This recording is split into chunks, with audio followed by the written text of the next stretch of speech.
Hey guys, welcome back to my channel. Today, I'm really excited to share with you a recipe from across the seas. Well, across the seas for me, that is. It is my sister-in-law's adobo recipe. While I don't have her here with me, I have the next best thing, Angela, her daughter. So Angela is going to be showing us this adobo recipe. She is peeling and prepping garlic for chopping. She's actually peeling a whole bulb of garlic, so all of the cloves that are in one garlic bulb is what she's prepping. She's going to then mince the garlic in a food processor, and she's going to reserve some of it for later.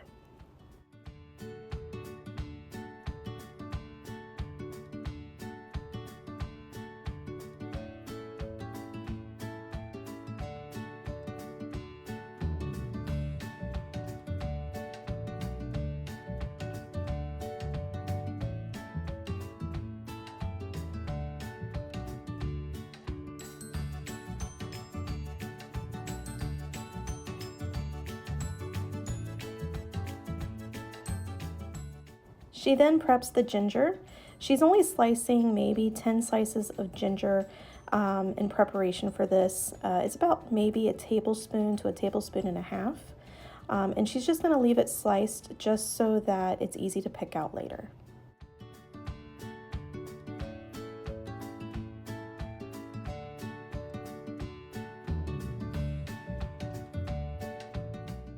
In a deep pot, we're going to add chicken and water.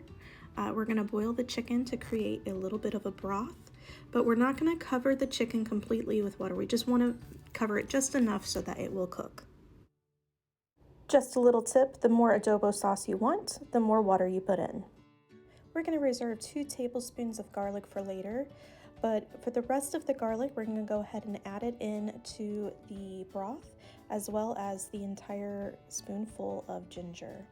This is going to add flavor to the chicken as it cooks. We're then going to add some black pepper, but just a teaspoon of that or less, and cook on medium heat.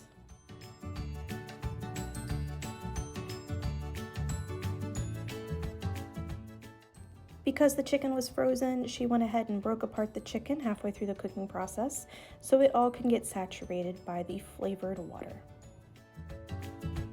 Next thing she did is she scooped out some of those white bits that were floating on the top of the water. I'm not exactly sure what it is. It might be the fat from the chicken, but she scooped it out as a part of the recipe.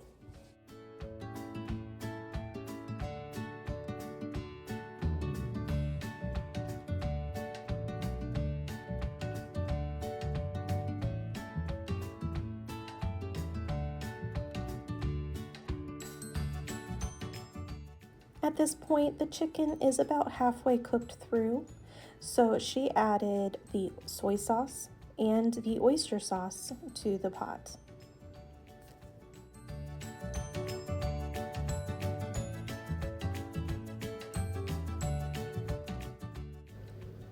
All ingredients and measurements are listed in the description below.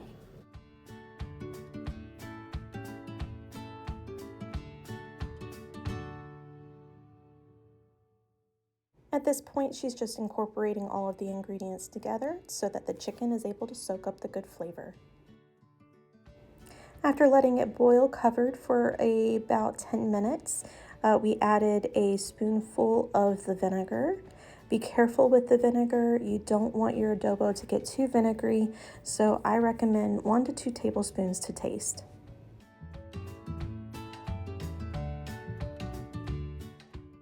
We're going to let that boil again for another 10 minutes and come back at the end to do a little something extra to the chicken.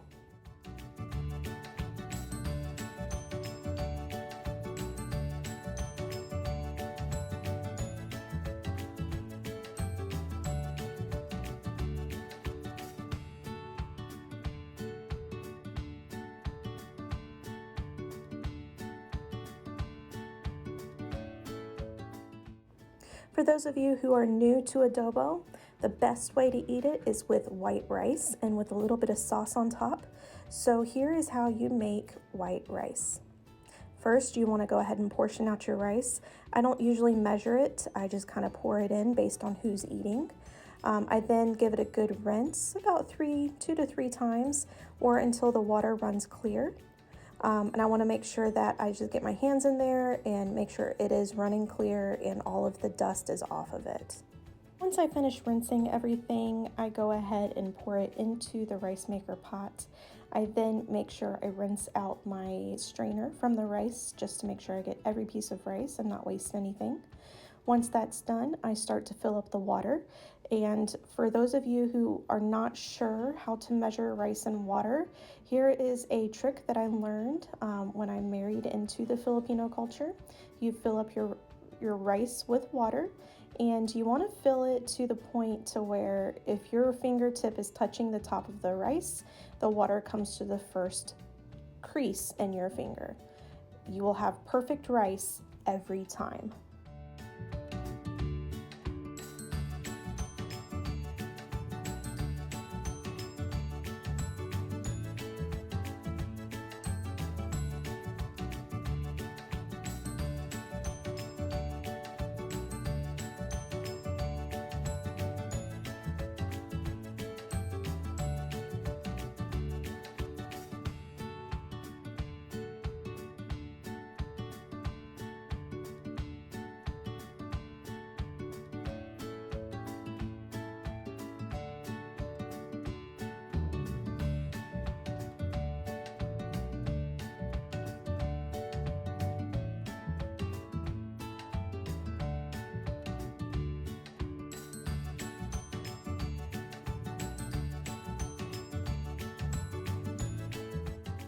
You're probably wondering how often that we boil it in between adding flavors. And for adobo, it's pretty often, and it's 10 to 15 minutes each time.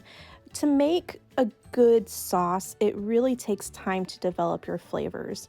The longer it cooks, the longer it marinates, the more time the flavors have to develop. So we've put the sauce on for about 10 minutes, and then we're going to pull out the chicken pieces now that they're all the way cooked through. Before we pull everything out, we're going to do a little taste test. It's always good to make sure that your sauce is where you want it to be before you start removing meat that soaked up that flavor.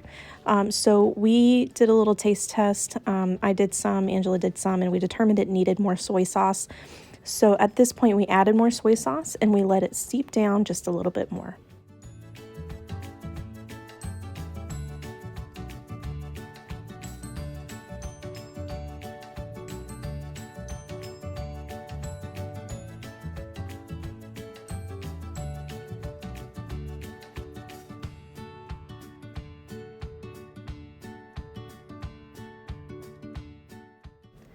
While we're letting this cook down a little bit, I did try a version of this recipe in a slow cooker or a crock pot a few days later after we consumed all of this. I think we consumed it that night, just to see if I can grab some of those adobo flavors in a 4-hour time period of a slow cooker. And so I did a similar recipe.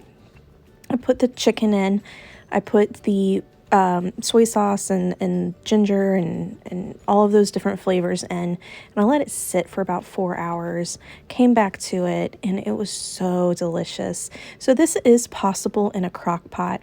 It was more of an Americanized version, yes, but it still had those distinct adobo flavors.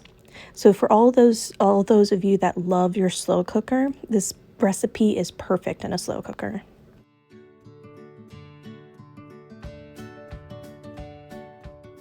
After another taste test determined that we had the right recipe in the pot, we removed it from heat and put the skillet on the heat to begin the second process in this adobo recipe.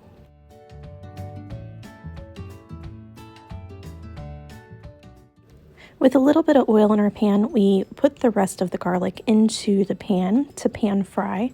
Now we're just going to brown the garlic and bring out the extra flavor. And so you'll know when it's done when you start smelling a really nice aroma of cooked garlic. in your nose.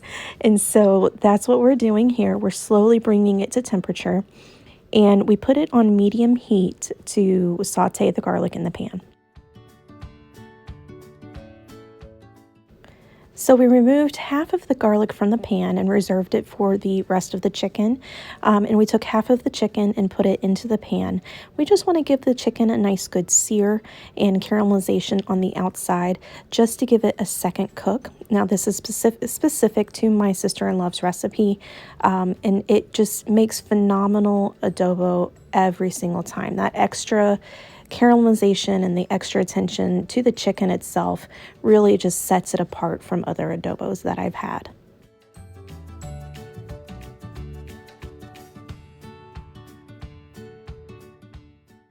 Once there is really good color on that chicken, we then dump it back into the pot and then repeat the process with the rest of the chicken and the rest of the garlic.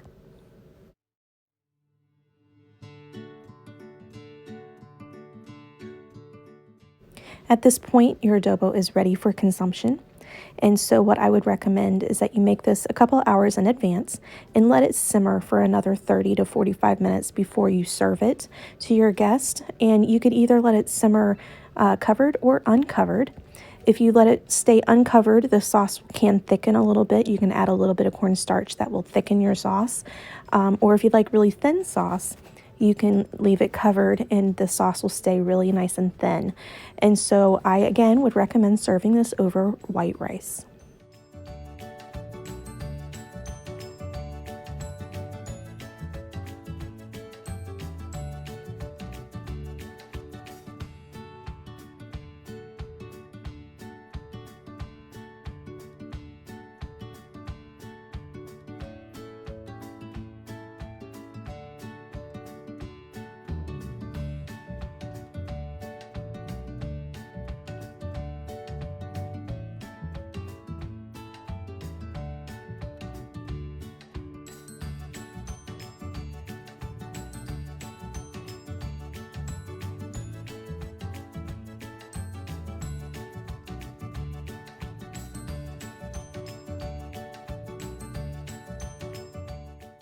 Want to see more? Subscribe here to my YouTube channel and turn on the notifications so you are notified every time I drop a video. You can also follow me on Facebook, Instagram, and Twitter for all the latest updates and paintings. Thanks again so much for watching, and I'll see you guys next time.